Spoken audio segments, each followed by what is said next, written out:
Hello, this is Bharat and welcome again to Bharat KM online पाठशाला where success begins. ये video अपने राजस्थान के भूगोल के रिलेटेड है। अपनी सीरीज चल रही है राजस्थान के रिलेटेड, जो जियोग्राफी पढ़ रहे हैं उसमें हमने यहाँ तक गोडवार क्या होता है, यहाँ तक हमने प्रीवियस वीडियो में बहुत अच्छे तरीके से नक्शे की हेल्प से मैप, जो राजस्थान का मैप है, इंडिया का मैप है, सबकी सहायता से हमने यहाँ तक कवर किया था बहुत ही अच्छे तरीके से। इस वीडियो में हम कवर करेंगे समय की गणना, मतलब अलग अलग जो देश है उनका टाइम किस समय पर कितना होता है, उसकी गणना किस तरीके से करते हैं, क्योंकि इसके रिलेटेड ऑब्जेक्टिव क्वेश्चंस आते हैं एग्जाम में। ओके, सिंपल टाइप का क्वेश्चन आता है, अगर आपको एक दो चीज़ें समझनी पड़ती है वो हम समझ लेंगे तो हम क्वेश्चन को डिटेल से करेंगे, लेकिन वो ऑब्जेक्टिव टाइप का होता है। आप फट से उसको 20 सेकंड 25 सेकंड के अंदर उसको सोल्व कर सकते हो। ओके, उसके लिए आपको दो तीन चीज़ें समझनी पड़ेगी, वो हम समझ लेते हैं। पहले तो देखो, हमने कुछ लेक्चर पहले, एक दो लेक्चर पहले हमने राजस्थान की स्थिति पढ़ी थी। ओके, राजस्थान की स्थिति किस तरीके से निकालते हैं, राजस्थान की ही नहीं किसी की भी, आप भारत की निकाल सकते हो, कनाडा की, किसी भी देश की किसी भी जगह की स्थिति किस तरीके से निकालते हैं, ये हमने पढ़ा था। एक बार क्विक रिवीजन दे देता हूँ मैं, क्योंकि यहाँ पर काम आएगा। वो हम किसकी हेल्प से निकालते हैं, अक्षांश के आधार पर और देशांतर के आधार पर हम किसी भी चीज़ की स्थिति निकालते हैं। जैसे हमने इंडिया की बात करी थी, अपनी ये टोटल पृथ्वी है, ये पृथ्वी नहीं, हाँ पृथ्वी है, मतलब पूरा वर्ल्ड है ये, इस तरीके से पृथ्वी है। पृथ्वी में इस तरीके से जो लाइन होती है बिल्कुल वर्टिकल, वो तो होती है देशांतर, 0 डिग्री देशांतर लाइन है। इसके अगल बगल में जितनी भी लाइंस रहेगी इस तरीके से, वो फिर 1 डिग्री, 1 डिग्री देशांतर, 2 डिग्री देशांतर, 3 डिग्री देशांतर, 4 डिग्री देशांतर, इस तरीके से रहेगी। ओके, ऐसे जो आडी रेखा होती है बिल्कुल इस तरीके से, ये होती है 0 डिग्री अक्षांश, जिसको विषुवत रेखा भी कहते हैं, ये मैंने आपको बता रखा है। ओके, इसके अगल बगल में इसके पैरेलल जो भी लाइंस रहेगी वो क्या रहेगी, 1 डिग्री अक्षांश, 2 डिग्री अक्षांश, 3 डिग्री अक्षांश, इस तरीके से रहती है। तो जो भी हम स्थिति निकालते हैं ना, किसी भी जगह की स्थिति, राजस्थान की, कर्नाटक की, आंध्र प्रदेश की, भारत की, कनाडा की, पाकिस्तान की, ओके, नेपाल, भूटान, किसी की भी स्थिति निकालते हैं तो हम अक्षांश के आधार पर भी निकाल सकते हैं और देशांतर के आधार पर भी निकाल सकते हैं। जैसे हमने भारत की स्थिति किस तरीके से निकाली थी कि अपना जो इंडिया है वो यहाँ पर स्थित है, तो यहाँ पर स्थित है, तो अक्षांश के हिसाब से तो क्या हो गया, कहाँ पर है, अक्षांश के आधार पर तो ये पूर्व पश्चिम, इधर होता है पूर्व, ये होता है पश्चिम, ये होता है उत्तर और ये होता है दक्षिण। तो अक्षांश के आधार पर अपना जो भारत है ना, वो कहाँ पर है, उत्तरी गोलार्ध में स्थित है। ये हमने देखा था, क्योंकि 0 डिग्री अक्षांश से अगर हम ऊपर इस साइड में जाएंगे तो क्या आता है, उत्तर आता है, तो क्या बोलेंगे, उत्तरी गोलार्ध में स्थित है वो। ओके, तो अपना जो राजस्थान है, अब देखो सब चीज़, अब इंडिया में कितने पूरे जितने भी जिले हैं, बिहार, आंध्र प्रदेश, सब कुछ कहाँ पर है, ये उत्तरी गोलार्ध में ही स्थित है। जब इंडिया ही उत्तरी गोलार्ध में है तो इसके अंदर जितने भी चीज़ें हैं, जितनी भी जगह है, जितने भी जिले हैं, जितने भी राज्य हैं, सब कुछ उत्तरी गोलार्ध में स्थित है। और अगर हम देशांतर के हिसाब से बात करें, देशांतर के आधार पर बात करें, तो देशांतर के आधार पर अपना जो इंडिया है वो पूर्वी गोलार्ध में स्थित है। ओके, क्योंकि यहाँ से हम पूर्व की साइड में जा रहे हैं, ये पूर्व है यहाँ पर, तो पूर्व की साइड में जा रहे हैं, ईस्ट, तो क्या हो गया, ये पूर्वी गोलार्ध में स्थित है। तो जब इंडिया पूर्वी गोलार्ध में स्थित है देशांतर के आधार पर, तो इंडिया में जितनी भी चीज़ें हैं, जितनी भी जगह है, सब कुछ पूर्वी गोलार्ध में स्थित है। तो ये तो बात हो गई स्थिति की। अगर हम समय की बात करें, समय की गणना की बात करें ना, तो समय की गणना सिर्फ और सिर्फ देशांतर के आधार पर डिसाइड की जाती है, देशांतर के आधार पर देखते हैं, अक्षांश का कोई भी रोल नहीं होता है वहाँ पर। ठीक है, मैं क्या बोल रहा हूँ, समय की गणना सिर्फ और सिर्फ देशांतर के आधार पर की जाएगी, अक्षांश के आधार पर नहीं की जाती है। और जो स्थिति का पता लगाते हैं हम, वो अक्षांश के आधार पर भी लगा सकते हैं, लगाते हैं, और देशांतर के आधार पर भी लगा सकते हैं। वो एग्जाम में जैसे भी पूछेगा उस तरीके से बताना पड़ेगा, लेकिन समय की गणना सिर्फ देशांतर के आधार पर हम लगाते हैं। अब समय की गणना किस तरीके से करते हैं ये हमें पता होना चाहिए। जैसे देखो, ये 0 डिग्री देशांतर हो गया अपना। ओके, फिर ये 1 डिग्री देशांतर हो गया, 2 डिग्री देशांतर हो गया, 3 डिग्री देशांतर हो गया, 4 डिग्री देशांतर हो गया। इधर भी 1 डिग्री देशांतर, 2 डिग्री देशांतर, 3 डिग्री देशांतर, 4 डिग्री देशांतर, 5 डिग्री देशांतर, इस तरीके से चलेगा। अब आपको यहाँ पर ये चीज़ समझनी होगी कि इस साइड में, पूर्व साइड में हम जाएंगे ना, तो वो तो होता है प्लस साइड में, मतलब प्लस का 1 डिग्री, प्लस का 2 डिग्री, प्लस का 3 डिग्री, प्लस का 4 डिग्री। और इस साइड में जाएंगे, पश्चिमी साइड में जाएंगे, ये तो पूरा हो गया, इधर हो गया पश्चिम, पश्चिम साइड में जाएंगे तो वो आएगा माइनस में, मतलब माइनस का 1 डिग्री देशांतर, माइनस का 2 डिग्री देशांतर, माइनस का 3 डिग्री देशांतर, माइनस का 4 डिग्री देशांतर, इस तरीके से आता है। क्योंकि अभी इसको रटने की बात तो है नहीं, हम जो ग्राफ वगैरह बनाते हैं ऐसे ही तो होता है, ऐसे ग्राफ होते हैं। ओके, तो इधर 1 2 3 4, ये तो 0 0 होता है यहाँ पर, तो ये तो 0 0 है, तो 1 2 3 4 5 6 7, और इधर -1 -2 -3 -4 -5 इस तरीके से होता है। इधर 1 2 3 4 5 6 7 होता है, और नीचे आते हैं तो -1 -2 -3 इस तरीके से होता है। तो वही चीज़ यहाँ पर है, ये अपना 0 0 हो गया, ये 0 0 हो गया यहाँ पर, इसके यहाँ पर 1 डिग्री प्लस का 2 डिग्री प्लस का 3 डिग्री प्लस का 4 डिग्री प्लस का 5 डिग्री, इधर माइनस का 1 डिग्री माइनस का 2 डिग्री माइनस का 3 डिग्री माइनस का 4 डिग्री माइनस का 5 डिग्री, इस तरीके से चलता रहेगा। इसीलिए यहाँ पर लिखा हुआ है इस डायरेक्शन में जाएंगे तो पॉजिटिव समा आएगा, ओके, धनात्मक समा आएगा, और इस डायरेक्शन में जाएंगे तो नेगेटिव समा आएगा, ऋणात्मक समा आएगा। ओके, इस तरीके से करते हैं। अब आपको एक चीज़ और पता रखनी है, यहाँ पर क्या रखनी है कि 0 डिग्री देशांतर से 1 डिग्री देशांतर तक जाने में जो सूरज होता है ना, उसका सूरज का जो लाइट होती है सूरज की, उसको 4 मिनट का समय लगता है। मैं क्या कह रहा हूँ, 1 डिग्री से दूसरे डिग्री में जाने के लिए, मतलब 0 से 1 तक जाने में 4 मिनट का समय लगेगा, फिर 1 से 2 में जाने में फिर 4 मिनट का समय लगेगा, फिर 2 से 3 में जाने में फिर 4 मिनट का समय लगेगा। तो ये आपको ध्यान रखना है, इसीलिए यहाँ पर लिखा हुआ है, देखो क्या लिखा हुआ है, सूर्य के प्रकाश को एक देशांतर से दूसरे देशांतर तक जाने में 4 मिनट का समय लगता है। यही मोस्ट इंपॉर्टेंट चीज़ है, इससे ही अपने क्वेश्चंस सोल्व होंगे, तो ये आपको ध्यान रखना है। सेकंड बात यहाँ पर लिखी हुई है, आगे देखो क्या लिखा हुआ है, समय की गणना हमेशा देशांतर के रेस्पेक्ट में करेंगे हम। देशांतर के रेस्पेक्ट में ही होती है, देशांतर के आधार पर ही समय की गणना की जाती है, अक्षांश का वहाँ पर कोई भी रोल नहीं होता है। ठीक है, इंडिया स्टेब्लिश्ड इन पूर्वी देशांतर, ये मैंने आपको बता दिया है कि इंडिया पूर्वी देशांतर में स्थित है।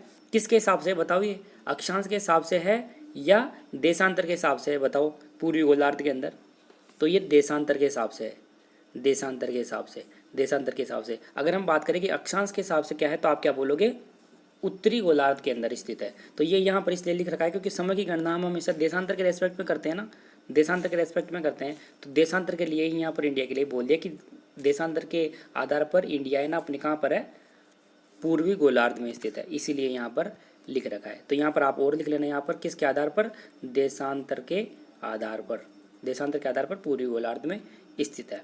तो ये समझ लिए हम सारी बात जो आपको पता होनी चाहिए। अब आपके सामने एक क्वेश्चन है, इस क्वेश्चन को आप करो, आपके सामने एक क्वेश्चन है, सारी चीज़ें मैंने आपको बता दी है। देखो क्वेश्चन क्या लिखा हुआ है, एक बार क्वेश्चन को बता देता हूँ आपको। लिखा हुआ है, यदि अफ्रीका में एक जगह है घाना, कुछ, अब देखो ये यहाँ पर तो मैं ऐसे ही लिख रखा हूँ, कुछ भी हो सकता है जगह का नाम भी, तो क्वेश्चन है, क्वेश्चन तो कुछ भी तो बना सकते हैं आप। मान लो अफ्रीका को यहाँ से काट दो, आप दे दो एक्स नाम दे दो इसको।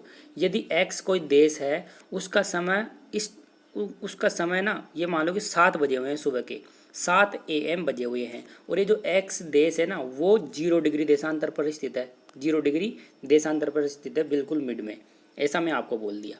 ओके, फिर मैं बोल रहा हूँ कि इधर पूर्व में 70 डिग्री पूर्वी देशांतर पर, इस 0 डिग्री के 70 डिग्री पूर्वी देशांतर पर एक देश है जापान स्थित। यहाँ पर भी जापान मत लिखो, आप कुछ और लिख लो, वाई लिख लो, वाई देश।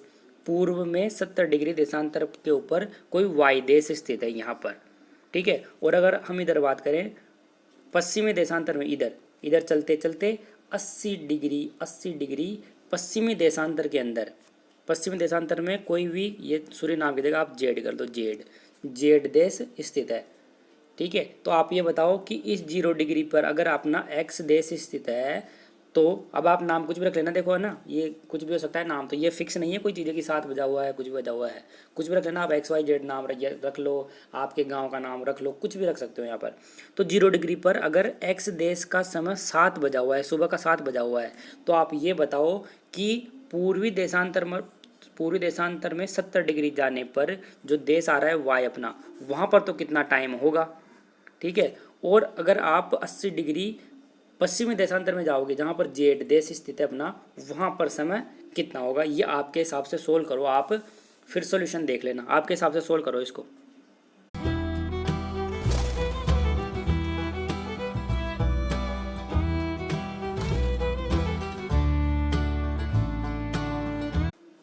वीडियो को पॉज कर दो आप 1 मिनट के लिए, 30 सेकंड के लिए, और इसको ट्राई करो एक बार, क्योंकि क्वेश्चन वगैरह होते हैं ना, वो खुद की तरफ से ट्राई करने पड़ते हैं पहले, जब जाकर के ही वो ज़्यादा टाइम तक याद रहते हैं। वैसे सोल्यूशन बताऊंगा आपको तो आप उसको तो कर ही दोगे, देख देख कर तो हर कोई सीख जाता है, लेकिन एक बार बिना देख करके कीजिए, इसको रफ पेपर में कीजिए, फिर सोल्यूशन देख लेना। ओके, तो मैं तो सोल्यूशन बता देता हूँ, आप वीडियो पॉज करके ट्राई कर लेना। देखो मैंने अभी आपको थोड़ी देर पहले क्या बताया कि सूर्य का जो प्रकाश होता है उसको 1 डिग्री से दूसरे डिग्री में जाने के लिए 4 मिनट का समय लगता है। ये मैंने आपको अभी बताया जस्ट, यही कंसेप्ट है यहाँ पर बस। अब देखो 0 डिग्री पर अपना एक्स देश स्थित है, या फिर अफ्रीका घाना कोई भी है, इसमें लिखा हुआ है फालतू, एक्स देश स्थित है कोई भी है 0 डिग्री के ऊपर। 70 डिग्री तक जाने में, इस डायरेक्शन में 70 डिग्री जाने में कितना डिग्री चलना पड़ा? पहले 1 डिग्री चला होगा सूरज, फिर दूसरा डिग्री चला होगा, फिर 3 degree, 4 degree, 5 degree, 6 degree, 7 degree, 8 degree, 9 degree, चलते चलते 70 डिग्री तक आया। ओके, 1 डिग्री में जाने में 4 मिनट लगी होगी, दूसरे डिग्री में जाने में फिर 4 मिनट लगी होगी, तीसरे डिग्री में जाने में फिर 4 मिनट लगी होगी। ऐसे करते करते 4 4 मिनट करते करते 70 डिग्री तक जाने में 4 को 70 से गुणा कर दे क्या? बिल्कुल कर सकते हैं। तो यहाँ पर हमने कर दिया, देखो 70 डिग्री तक जाने में सूरज का जो समय लगेगा वो 70 × 4 मतलब 280 मिनट लगेगी उसको। 0 डिग्री से 70 डिग्री तक जाने में कितनी मिनट लगेगी? 280 मिनट लगेगी। किसको? सूरज के प्रकाश को। ओके, यहाँ पर कितना बजा हुआ था? सुबह का 7 बजा हुआ था, 7 AM बजा हुआ था। क्वेश्चन क्या पूछ रहा है कि यहाँ तक जाने में 70 डिग्री जाने में कितना टाइम लगेगा? तो ये मिनट में है, तो मिनट को घंटे में चेंज कर लेते हैं पहले। ओके, क्योंकि घंटे में करेंगे, क्योंकि 7 बजेगा, फिर 8 बजेगा, 9 बजेगा, तो घंटे में कन्वर्ट कर लेते हैं पहले इसको 280 को। तो 1 घंटे में 60 मिनट होती है, तो 280 के अंदर 60 का भाग दो आप। जब 280 में 60 का भाग दोगे ना तो 4 घंटे और 40 मिनट आ जाएगा। भाग देके देख लेना आप, भाग वगैरह मैं नहीं दे रहा हूँ, क्योंकि 1 घंटे में होती है 60 मिनट, तो 280 मिनट में कितने घंटे होंगे, इसलिए 60 का भाग दे दिया हम इसके अंदर, तो 4 घंटे और 40 मिनट आ गई। ठीक है, इतना टाइम लगेगा आपको जीरो डिग्री से, सूरज को 0 डिग्री से और 70 डिग्री तक जाने में, मतलब एक्स से वाई देश तक जाने में 4 घंटे और 40 मिनट का समय लगेगा। तो जब यहाँ पर 7 बजा हुआ था, ओके, तो 7 के बाद में 4 घंटे और ऐड कर लो इसके अंदर। 7 के बाद में बजेगा 8, फिर 9, फिर 10 और फिर 11, मतलब 11 बज के और 40 मिनट एक्स्ट्रा हो रहे हैं यहाँ पर 40 मिनट, मतलब 11 बज के और 40 मिनट के ऊपर आपका यहाँ पर सूरज पहुँच जाएगा। 11 सुबह के 11 बज के 40 मिनट पर। तो देखो ये आ गया आपका। घाना देश पे था कितना? 7 बजा हुआ था। ओके, इसमें 4 घंटे और 40 मिनट ऐड कर दोगे आप, तो 11 बजकर 40 मिनट के ऊपर आपका कहाँ पर पहुँच जाएगा वो? जापान लिखा हुआ है, हमने क्या देखा था यहाँ पर? वाई। ठीक है, तो ये आपको यहाँ पर समझ आ गई होगी बात। अब 80 डिग्री के लिए सेम टू सेम आप ऐसे कर दो, बिल्कुल सेम टू सेम होगा। अब 0 डिग्री से, अभी तो हम यहाँ गए थे, अब आप इधर जाना है आपको। अभी हम 70 डिग्री गए थे, अब आपको 80 डिग्री जाना है, तो कर लो। अब आप क्या करोगे? 8 से गुना कर लोगे मतलब 80 से गुना कर लोगे 80 डिग्री। 1 डिग्री में 4 मिनट लगेगा, फिर 2 डिग्री में 4 मिनट, 4 4 4 करते करते 80 डिग्री तक जाने में 80 को 4 से गुना कर लेना। सेम टू सेम तरीका इधर लगेगा, करके देखो आप। देखो, अब देखो, अभी देखो 0 डिग्री से इधर गए थे ना हम, इसलिए हमने क्या किया? 7 बजे में है ना 4 घंटे और 40 मिनट ऐड किया है, जोड़ा है हमने। क्यों? क्योंकि आपको पता है यहाँ से इधर जाने में पॉजिटिव समय होता है, ओके, समय जुड़ता है, और इधर जाने में क्या होता है? समय माइनस होता है, घटता है। अभी मैंने स्टार्टिंग में ही आपको बता दिया था, ओके, इसलिए हमने ऐड किया है। अब इधर का आप निकालो था, उसको माइनस कर लेना। 7 बजा हुआ है ना, 7 में से माइनस करना, पहले 6 बज जाएगा, फिर 5 बज जाएगा, कितना लगता है उसके हिसाब से। देखो मैं बताता हूँ सोल्यूशन, आप वीडियो पॉज करके एक बार खुद के तरफ से ट्राई कर लेना इसको। देखो यहाँ पर 80 डिग्री तक जाने में, देखो 80 से गुना कर लिया 4 से। क्यों किया? क्योंकि 1 डिग्री जाने में 4 मिनट का समय लगता है सूरज के प्रकाश को, तो 320 मिनट हो गई। यहाँ पर लिख लेना आप मिनट।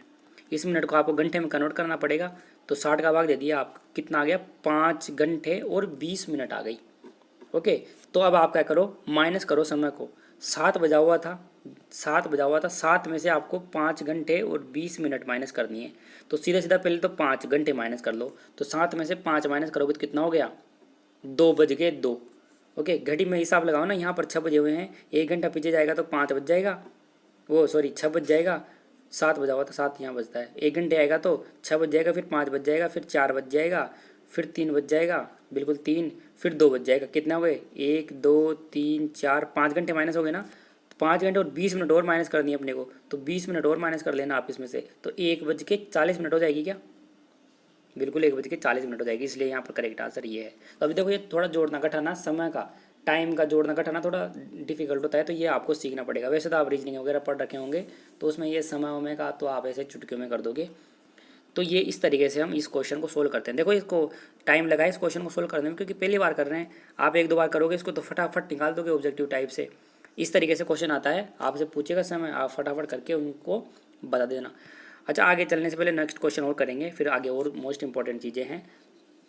उससे पहले मैं आपको बता दूं कि आप एक दो वीडियो वगैरह शेयर किया कीजिए। देखो व्यू वगैरह आते नहीं है, तो व्यूज़ नहीं आते, आपको पता है अगर कोई वीडियो बना रहा हूँ मैं, आप भी वीडियो बनाओ मान लो यूट्यूब पे कभी, और आपके व्यूज़ नहीं आ रहे तो फिर मज़ा नहीं आता वीडियो बनाने में। मोटिवेशन भी तो मिलना चाहिए ना कि अरे यार 500 लोग देख लिए, 1000 लोग देख लिए, यार मस्त है यार, और वीडियो बनाता हूँ। इस तरीके से फीलिंग नहीं आती है क्योंकि व्यू नहीं आते हैं। क्योंकि आप लोग मैं देखता हूँ शेयर वगैरह कोई करता नहीं है, कमेंट के लिए बोलता हूँ तो कमेंट भी नहीं करते हो, पता नहीं क्यों, ना कोई लाइक करता है। अगर आप वीडियो देखते हो तो कम से कम लाइक और कमेंट वगैरह तो करनी चाहिए ना, क्योंकि उससे ऐसा नहीं कि देखो उससे फ़र्क क्या पड़ता है, लेकिन थोड़ा मोटिवेशन मिलता है जो बना रहा है उसको।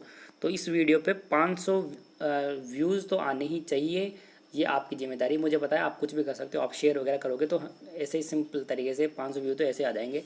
अगर आप शेयर करोगे तो आप कुछ भी कर सकते हो, मुझे पता है। इसलिए इस वीडियो पे 500 व्यू तो आने ही चाहिए। जैसे ही 500 व्यू आएंगे मैं नेक्स्ट वीडियो अपलोड कर दूंगा, जो नेक्स्ट चैप्टर रहेगा अपना मोस्ट इंपॉर्टेंट। ये तो अभी इंट्रोडक्शन पार्ट चल रहा है, आपको पता है यूनिट नंबर 1 चल रही है, फिर यूनिट नंबर 2 मोस्ट इंपॉर्टेंट है। उसके अंदर राजस्थान का जो भौतिक प्रदेश है, अरावली पर्वतमाला, ओके, मरुस्थल वगैरह सब कुछ वहीं पढ़ेंगे, पठार वठार सब कुछ वहीं पढ़ेंगे, तो वो मोस्ट इंपॉर्टेंट पार्ट है। तो 500 व्यू तो आपकी तरफ से इसके आने ही चाहिए, आप कोशिश करना, शेयर वगैरह करना। ये सेकंड क्वेश्चन आपके पीडीएफ वगैरह मैं प्रोवाइड कर दूंगा, पीडीएफ की आप चिंता मत करो, आज ये कंप्लीट हो जाएगा ना, तो मैं आज ही कंप्लीट करके और इसको टेलीग्राम में जो मैंने लिंक डिस्क्रिप्शन में दे रखा है वहाँ पर मैं इसको अपलोड कर दूंगा, आप वहाँ से डाउनलोड कर लेना, टेलीग्राम ज्वाइन कर लेना, मैंने लिंक डिस्क्रिप्शन में दिया हुआ है। लिंक से कोई दिक्कत हो रही है तो मैं वहाँ पर टेलीग्राम के नंबर भी दे रखा हूँ, वहाँ पर आप मैसेज कर देना, मैं वहाँ पर आपको ज्वाइन कर दूँगा। ठीक है, अब देखो क्वेश्चन, अभी तो हमने क्या देखा, आपको डिग्री दे रखा है, वो डिग्री दे रहा है कि आपका देश है ना जो कितने डिग्री पर स्थित है, और समय पूछ रहा है, और समय आपसे पूछ रहा है। आपके पास क्वेश्चन इस तरीके से आ सकता है, क्या पता आपको समय तो दे दे और आपसे डिग्री पूछ ले कि कितनी डिग्री पर है बताओ, इस तरीके से आ सकता है। जैसे देखो अगर कोई भी देश, कोई भी जगह 0 डिग्री देशांतर के ऊपर स्थित है, ओके, और उसके अंदर कितने बजे हुए हैं, 12 बजे हुए हैं रात के। क्या हो रहा है, रात का 12 बजा हुआ है। फिर क्या हुआ कि इधर पूर्वी देशांतर के ऊपर कोई देश स्थित है, कोई भी जगह है, ओके, वहाँ पर नाम नहीं दे रखा है, कुछ भी होगा, कुछ भी हो सकता है, XYZ दे लेना, आप कुछ भी नाम दे लेना, ओके। और वहाँ पर जो देश स्थित है ना, वहाँ पर 6 बजे हुए हैं, 6 PM बजा हुआ है, ठीक है, मतलब शाम का 6 बजा हुआ है, ये शाम का 6 हो गया, ठीक है। और इधर आओगे आप पश्चिमी देशांतर में आओगे तो कोई देश है आपका, Y देश मान लो, Z देश मान लो, कुछ भी मान लो, वहाँ पर 8 बजा हुआ है, तो 8 बजा हुआ है। तो आप बताओ कि ये देश है ना वो कितने डिग्री पर है और ये देश कितने डिग्री पर है। ये आपकी तरफ से सोल्व करो इस क्वेश्चन को, क्योंकि हमने समय का देख लिया तो आप इसका भी सोल्व कर सकते हो। वीडियो पॉज करके एक बार आपकी तरफ से ट्राई करो इस क्वेश्चन को, ठीक है। आपने ट्राई कर लिया होगा, वीडियो पॉज करके देखो यहाँ पर किस तरीके से करेंगे इसको।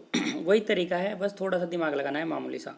देखो कितना अंतर आ रहा है, पहले इसकी बात कर लेते हैं। यहाँ इधर कितना अंतर आ रहा है, देखो रात के 12 बजे से लेकर के और 6 बजे तक का कितना डिफरेंस आ रहा है दोनों में। देखो आप देखें 6 घंटे का डिफरेंस आ रहा है क्या, 12 से 1 2 3 4 5 6 घंटे का डिफरेंस आ रहा है सीधा सीधा। तो 6 घंटे का डिफरेंस आ गया यहाँ पर, ओके।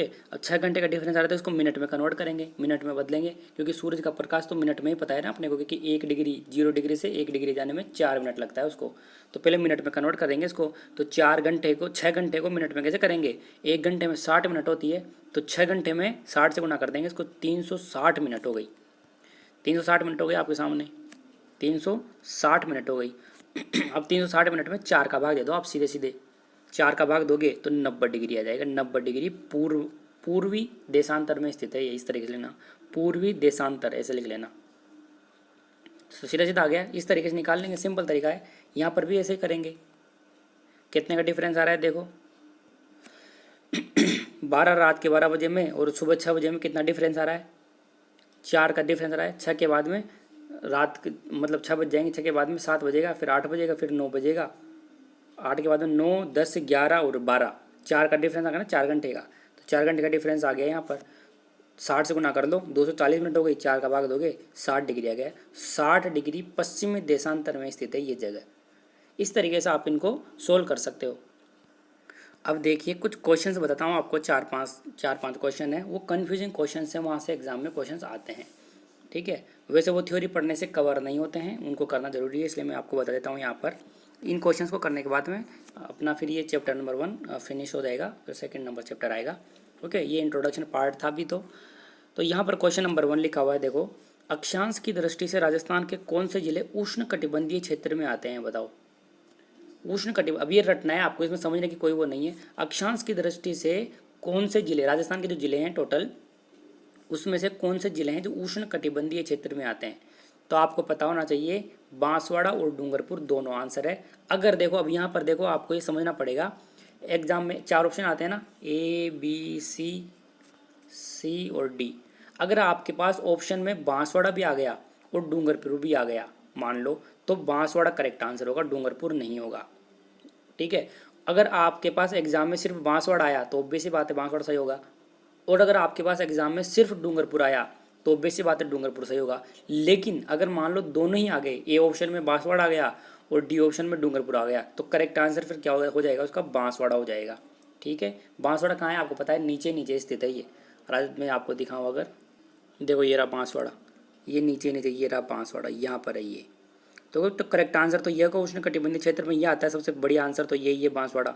और अगर दोनों ऑप्शन में आ जाए तो ये फिर डूंगरपुर भी करेक्ट आंसर हो सकता है। अगर बांसवाड़ा एग्जाम में नहीं दे आपको तो डूंगरपुर भी करेक्ट आंसर हो सकता है।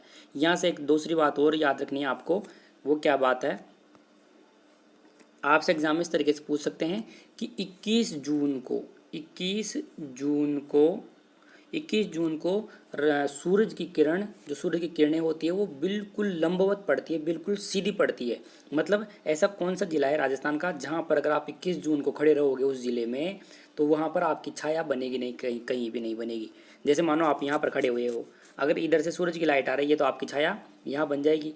ओके, इधर से सूरज की लाइट आ रही है तो आपकी छाया यहाँ बन जाएगी। लेकिन मान लो कि सूरज की छाया यहाँ से आ रही है टॉप से, तो आपकी छाया कहाँ बनेगी, बिल्कुल यहाँ एक पॉइंट, आपके पैरों के नीचे बिल्कुल पॉइंट सा बन जाएगा इस तरीके से। तो ये कंडीशन कहाँ पर होगी बताओ, 21 जून को राजस्थान का ऐसा कौन सा जिला है जहाँ पर आपकी जो सूरज की किरणें हैं वो बिल्कुल लंबवत इस तरीके से पड़ती है, आपके सिर के ऊपर आती है और आपकी छाया कहीं भी नहीं बनती, बिल्कुल आपके पैरों के नीचे बनी हुई होती है। वो कौन सा जिला है, तो वो जिला है ये बांसवाड़ा। ये आपको ध्यान रखना है, करेक्ट आंसर इज बांसवाड़ा, ये आपको ध्यान रखना है। अभी मैं आपको फिर एक साथ क्वेश्चंस दिखा दूंगा, मैं पीडीएफ में दिखा रहा हूँ पहले आपको। देखो एक यहाँ से इस तरीके से भी क्वेश्चन आता है कि राजस्थान के ऐसे कौन से जिले हैं या फिर ऐसे कितने जिले हैं जो न तो अंतर्राष्ट्रीय सीमा बनाते हैं ना ही अंतर्राज्य सीमा बनाते हैं। अंतर्राष्ट्रीय मतलब दूसरे देश की साइड, अपने भारत के अलावा जो सीमा होती है ना, जैसे पाकिस्तान की साइड ये सीमा है ना, ये अंतर्राष्ट्रीय सीमा है। और अपने जैसे हरियाणा तो अपने देश का ही है, ओके, उत्तर प्रदेश भी अपने देश का ही है, तो इधर वाले अपने देश के जो राज्य है उस साइड जो सीमा बनाते हैं वो होते हैं अंतर्राज्य सीमा। ठीक है, तो अंतर्राष्ट्रीय और अंतर्राज्य में फ़र्क आपको समझ आ रहा है। अंतर्राष्ट्रीय तो जो बाहर की साइड है और देशों की साइड है, और अंतर्राज्य जो अपने देश की साइड है, अपने देश के जो और राज्य हैं उनकी साइड है। तो आप ये बताओ कि राजस्थान के ऐसे कौन से ज़िले हैं जो न तो ये अंतर्राष्ट्रीय सीमा बनाते हैं ना ही अंतर्राज्य सीमा बनाते हैं। तो मैं आपको बता देता हूँ, ध्यान रखना है आपको। टोटल 8 ज़िले हैं वो ऐसे, टोटल 8 ज़िले हैं जो न तो अंतर्राष्ट्रीय सीमा बनाते हैं ना अंतर्राज्य सीमा बनाते हैं। वो कौन कौन से हैं आपको बता देता हूँ। जैसे देखो पाली है एक, तो देखो ये पाली, ये बीच का, ये बीच में रह गया, यहीं रह गया बीच में। देखो ना तो अंतर्राष्ट्रीय है ना अंतर्राज्य, बिल्कुल बीच में रह गए ना। तो राजसमंद हो गया, ये बगल वाला ये राजसमंद हो गया। ठीक है, अजमेर हो गया, ये आपका अजमेर हो गया। नागौर हो गया, ये नागौर हो गया आपका। इसके बाद में बात करें तो जोधपुर है, ये देखो ये जोधपुर है। इसके बाद में ये दौसा, ये रहा, ये दौसा भी देखो अंदर ही अंदर रह गया। ठीक है, दौसा हो गया। इसके बाद में बूंदी हो गया, ये आपका ये बूंदी रहा, बिल्कुल बीच ही बीच में रह गया ये। ठीक है, उसके बाद में एक है टोंक, ये आपका टोंक रह गया। इसके अलावा आप कोई सा भी देख लो, वो क्या करेगा, अंतर्राष्ट्रीय या फिर अंतर्राज्य कोई ना कोई सीमा बनाएगा। जैसे जयपुर की बात करते हैं तो देखो जयपुर ये रहा आपका, लेकिन देखो जयपुर यहाँ पर देखो ये सीमा बना लिया, यहाँ पर दिख रहा है ना आपको, देखो यहाँ पर अंतर्राज्य सीमा बना लिया ये। कोई भी देश देख लो, कोई भी जिला देख लो आप, इसके अलावा 12 भी बना रहा है, देखो 12 ये यहाँ पर बना लिया, जैसलमेर यहाँ पर बना लिया, बीकानेर यहाँ बना लिया। बस ये अंदर के जो टोटल 8 जिले हैं ना, टोटल 8 जिले जो मैंने आपको नाम बताए, अभी पीडीएफ में लिखा हुआ मिल जाएगा आपको। टोटल 8 जिले हैं, ना तो अंतर्राष्ट्रीय सीमा बनाते हैं ना अंतर्राज्य सीमा बनाते हैं। ठीक है, एग्जाम में इस तरीके से क्वेश्चन आता है। ये सब कुछ मोस्ट इंपॉर्टेंट क्वेश्चन है, भी आपको पीडीएफ में मिल जाएंगे, मैं आपको दिखा दूंगा। अभी यहाँ पर देख रहे हैं, एक आता है आपसे इस तरीके से क्वेश्चन पूछते हैं, आपको कोई भी जिला दे देंगे, जैसे जोधपुर दे देंगे, और एग्जाम में से पूछेंगे कि जोधपुर कौन कौन से राजस्थान के और कौन कौन से जिलों के साथ अपनी सीमा साझा करता है। जैसे जोधपुर बीकानेर के साथ कर रहा है, जैसलमेर के साथ कर रहा है, बीकानेर के साथ कर रहा है, ओके, पाली के साथ कर रहा है, नागौर के साथ कर रहा है। इस तरीके से एग्जाम में क्वेश्चन पूछते हैं। तो इसके लिए देखो ये रटने से पार नहीं पड़ेगी, इनके लिए तो आपको नक्शा याद होना चाहिए, और वो नक्शा एक साथ याद नहीं होता, आप धीरे धीरे भरते रहोगे तो याद हो जाएगा। लेकिन मैं आपको मोस्ट इम्पॉर्टेंट दो हैं वो आपको ध्यान रखने हैं। एक ही है वैसे तो, पाली है। पाली मोस्ट इंपॉर्टेंट क्यों है? क्योंकि पाली राजस्थान का ऐसा जिला है जो सबसे ज़्यादा जिलों के साथ सीमा साझा करता है। टोटल 8 जिलों के साथ सीमा साझा करता है पाली, वही है सबसे बड़ा, मतलब सबसे ज़्यादा सीमा साझा करने वाला, इसलिए ये इंपॉर्टेंट है, इसलिए हम इसको कर लेते हैं। बाकी तो दुनिया भर के हैं, टोटल 33 जिले हैं, 33 के 33 रटने बैठ जाओ आप। लेकिन पाली मोस्ट इंपॉर्टेंट है, क्यों है ये आपको पता लग गया होगा। क्योंकि सबसे ज़्यादा के साथ साझा होता है ये। कौन कौन सा होता है देखो, टोटल 8 जिलों के साथ होता है। क्या कर रहा हूँ, टोटल 8 जिलों के साथ सीमा साझा करता है। कौन कौन सा हो गया देखो, नागौर, पाली, ये रहा आपका बीच में, तो नागौर हो गया, ओके, अजमेर हो गया। उसके बाद में कौन सा हो गया, भीलवाड़ा है क्या, नहीं है, भीलवाड़ा नहीं है। राजसमंद हो गया, ठीक है। उसके बाद में उदयपुर हो गया, उदयपुर के बाद में सिरोही हो गया, जालोर हो गया, ठीक है। उसके बाद में बाड़मेर भी क्या देखो है, बिल्कुल थोड़ा सा ये रहा यहाँ पर, बाड़मेर हो गया, जोधपुर हो गया। तो टोटल कितना हो गया, 1 2 3 4 5 6 7 8, टोटल 8 जिलों के साथ सीमा साझा करता है पाली। तो ये इंपॉर्टेंट है, आपको ध्यान रखना है। कौन कौन से के साथ याद करता है वो भी आपको ध्यान रखना है। इसके साथ में एक दूसरा और है, वो है 7 जिलों के साथ भी सीमा साझा करने वाला है। 7 जिलों के साथ सीमा साझा करने वाला कौन सा है, वो है आपका नागौर। देखो नागौर कहाँ है बताओ,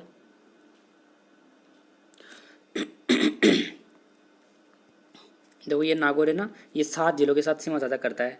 चूरू, सीकर, जयपुर, अजमेर, पाली, जोधपुर और बीकानेर। कितने हो गए, 1 2 3 4 5 6 7, 7 के साथ साझा करता है। तो आपको ये दोनों ध्यान रखने हैं जो मोस्ट इंपॉर्टेंट है, पाली और नागौर। सबसे ज़्यादा तो सीमा साझा करने वाला कौन है, पाली, और उससे कम कौन है, नागौर, जो 7 के साथ अपनी सीमा साझा करता है। उसके बाद में एग्जाम में किस तरीके से आपसे क्वेश्चन पूछा जा सकता है कि राजस्थान का ऐसा कौन सा जिला है जो अंतर्राष्ट्रीय और अंतर्राज्य दोनों ही सीमा बनाता है, वो बताओ। मतलब थोड़ी सी अंतर्राष्ट्रीय बनाता है तो 2 ही जिले हैं, वो कौन कौन सा है, एक तो श्री गंगानगर है, देखो यहाँ पर श्री गंगानगर है। देखो ये इतना सा श्री गंगानगर तो पाकिस्तान के साथ सीमा साझा कर रहा है, और इतना सा श्री गंगानगर, ये थोड़ा सा, ये इतना सा, वो पंजाब के साथ सीमा साझा कर रहा है। मतलब ये श्री गंगानगर अंतर्राष्ट्रीय सीमा भी साझा कर रहा है, अंतर्राष्ट्रीय भी बना रहा है और अंतर्राज्य भी बना रहा है। और दूसरा कौन सा है, दूसरा है आपका ये नीचे नीचे बाड़मेर। देखो बाड़मेर का इतना सा एरिया है थोड़ा सा, वो तो गुजरात के साथ, अपने गुजरात के साथ अंतर्राज्य सीमा बना रहा है, और ये बाकी का जिला अंतर्राष्ट्रीय बना रहा है। तो दोनों याद रखना, 2 है जो अंतर्राष्ट्रीय भी बनाते हैं और अंतर्राज्य भी बनाते हैं। कौन कौन सा, बाड़मेर और श्री गंगानगर, ठीक है। एग्जाम में इस तरीके से आ सकता है कि राजस्थान के ऐसे कौन से जिले हैं जो सिर्फ और सिर्फ अंतर्राष्ट्रीय सीमा बनाते हैं। तो 2 है, एक तो ये जैसलमेर है आपका, और एक ये कौन सा है, बीकानेर है। 2 है, जैसलमेर और बीकानेर। तो ये सारी चीज़ें मैंने आपको नक्शे के फॉर्म में बता दी है। अब मैं आपको पीडीएफ में दिखा देता हूँ, देखो एक एक करके फटाफट देख लो। क्वेश्चन नंबर 1, अक्षांश की दृष्टि से राजस्थान के कौन से जिले हैं, ये दोनों है। ज़्यादा सही तो ये बांसवाड़ा है, कम सही डूंगरपुर है। दोनों आ जाए तो बांसवाड़ा आपको करेक्ट करना है। नेक्स्ट क्वेश्चन लिखा हुआ है कि 21 जून को सूर्य की सीधी किरण कहाँ पड़ती है, बांसवाड़ा में पड़ती है, मैंने आपको बता दिया है। ओके, 21 जून को अगर आप बांसवाड़ा में खड़े रहोगे तो आपकी छाया बिल्कुल आपके पैरों के नीचे बनेगी।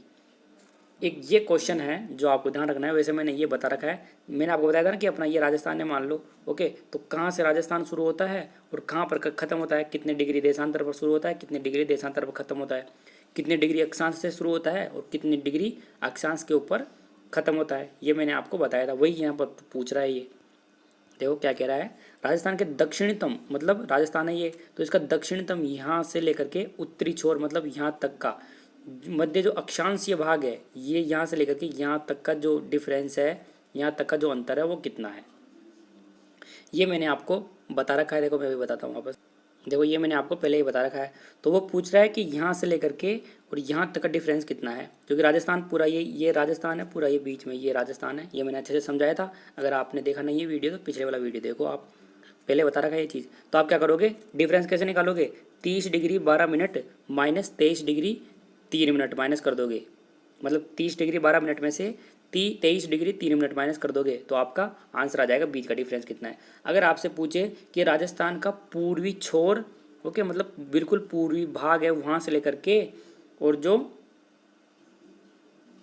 पश्चिमी भाग है वहाँ तक के बीच का जो अक्षांशीय डिफरेंस, वो सॉरी जो देशांतरीय डिफरेंस है, अंतर है, वो कितना है। तो आप क्या करोगे, 78 degree 17 minute minus 69 degree 30 minute minus कर दोगे, जो भी अंतर आएगा वो आपका करेक्ट आंसर हो जाएगा। इसी तरीके से वो क्वेश्चन पूछ रहा है। आपको ये डिग्री ध्यान रखना है, कहाँ से शुरू होता है, ये कहाँ है, बांसवाड़ा से लेकर के श्रीगंगानगर तक था, कोणा कोणा जगह तक, ओके, इधर धौलपुर से लेकर के जैसलमेर तक था। ये मैंने बहुत अच्छे तरीके से मैप की हेल्प से भी बिल्कुल वहाँ पर पिछले वीडियो में समझा रखा है। अगर आपने नहीं देखा है तो वहाँ पर देख लेना, ठीक है। वापस क्वेश्चन पे चलते, देखो इसीलिए यहाँ पर ये माइनस कर रखा है तो यह आपका हो गया होगा। देखो यहाँ पर माइनस इस तरीके 30 डिग्री आप इधर लिखना, ऐसे लिखना आप 30 degree 12 minute minus 23 degree 3 minute, ऐसे लिखना आप, ओके। ये यहाँ पर इस तरीके से करोगे तो माइनस में आ जाएगा, लेकिन वो माइनस माइनस फर्क थोड़ी होता है, अंतर निकालना है आपको, प्लस माइनस नहीं करना। तो आप इसमें मोड लगा लेना या तो, या फिर सही से लिखना बड़ी संख्या माइनस छोटी संख्या, इस तरीके से लिखना, करेक्ट हो जाएगा। ओके, यहाँ पर मैंने गलत लिख लिया, आगे पीछे ये मैंने आपको बता दिया कि न तो अंतर्राष्ट्रीय साझा करता है ना अंतर्राज्यीय करता है, दोनों। कौन से 8 जिले हैं टोटल राजस्थान में, कौन कौन से हैं, पाली, राजसमंद, अजमेर, नागौर, जोधपुर, दौसा, बूंदी और टोंक है।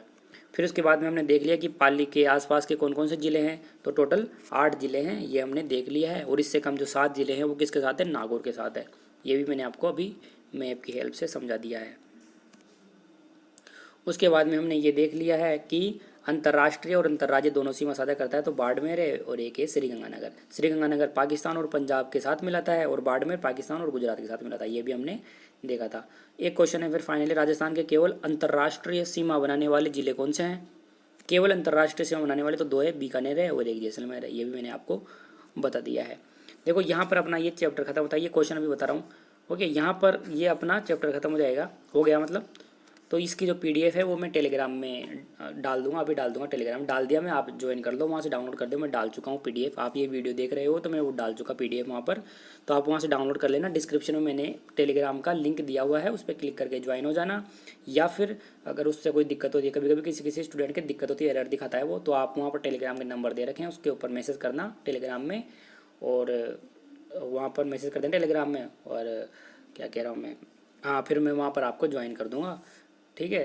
तो ये ध्यान रखना आप। उसके बाद में बाकी आप लाइक वगैरह किया कीजिए वीडियो पे, क्योंकि यार लाइक वगैरह व्यू अच्छे आते हैं जब जा कर के ही मोटिवेशन मिलता है वीडियो बनाने का, आपको पता ही है। तो यार अगर मान लो कोई आपको आउटपुट नहीं मिल रहा तो वीडियो बनाने में मज़ा नहीं आता है, ये चीज़ तो देखो आप भी समझते हो। तो कम से कम 500 व्यू तो आने ही चाहिए वीडियो पे। जैसे 500 व्यू आ जाएंगे, मैं नेक्स्ट जो चैप्टर है अपना वो स्टार्ट कर देंगे। बहुत ही शानदार तरीके से पढ़ रहे हैं, आपको ये भी पता है। ये क्वेश्चन आपके सामने है ये क्वेश्चन आपके सामने है, इस क्वेश्चन को आपको सोल्व करना है। सब कुछ मैंने कर दिया, 2 क्वेश्चन हमने कर भी लिए हैं। आप इस क्वेश्चन को करना और इसका जो आंसर है वो कमेंट बॉक्स में कमेंट करना। वैसे आप कमेंट तो करते हो नहीं, मैं कह देता हूँ, कोई भी कमेंट नहीं करता, कोई एक जना कमेंट करता है सारा ही, तो आप देख ले तो कमेंट तो करते नहीं हो। तो ये कमेंट करना, पार्टिसिपेट किया करो, जब भी जाके मुझे मज़ा आएगा, आपको मज़ा आएगा। तो ये कमेंट करना है। इसका एक क्वेश्चन आपके सामने है, क्वेश्चन के जो कंसेप्ट है वगैरह, कंसेप्ट और क्वेश्चन भी हमने कर लिए हैं, उसी तरीके का क्वेश्चन है, थोड़ा सा दिमाग लगाना हो जाएगा क्वेश्चन। बाकी सब कुछ मैंने आपको बोल दिया। 500 व्यू होने चाहिए। बाकी आप शेयर वगैरह किया कीजिए, कमेंट वगैरह किया कीजिए, लाइक किया कीजिए, और आपने फ्रेंड्स या फिर फैमिली मेम्बर्स को भी शेयर किया कीजिए, क्योंकि इंपॉर्टेंट पार्ट है, अच्छे तरीके से पढ़ रहे हैं अच्छे लेवल तक, ठीक है। बाकी वीडियो देखने के लिए आपका तहे दिल से धन्यवाद।